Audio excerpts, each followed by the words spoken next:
2 দিন ধরে কামলা খুঁজতাছি, কামলা পাওয়ার খবর নাই। কয়ে দিলাম এক কামলা রে, আওয়ার তো খবর নাই। দান্ডি ফাঁকে গেছে, কি করনো হল? কাটা নিলা বুঝেই ভাবি ও কাকু আইনরে কামলা বিচাইতে শুন অবস্থা কামলা বের চাইতেছিলাম, এক কামলারে কয়ে তো ইসলাম আইবার লাগে, দান ভাগ্য শেষ হয়ে যাইতেছে। তুমি যেহেতু আইছো, তোমার কয়টা টিয়া দেওয়া লাগবো? কাকু সবাই তো 1400 টাকা করে কাম করতেছে, আমারে বেশি দাম লাগতো না, 1000 টাকা দেন আমি দানটা কাটি।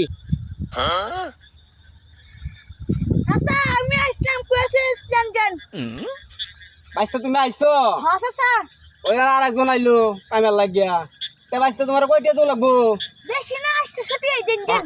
ওরে বেটা, এই বেটা তো আর কম কইতাছে। আচ্ছা এই 500 টাকা দেন দেন। আচ্ছা ঠিক আছে। আচ্ছা কি জালাত করলাম, আইসি কাম করবা আর কি ইয়ার একটা।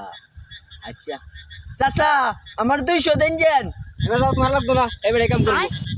যাও করো, কাম করো, কাম করো।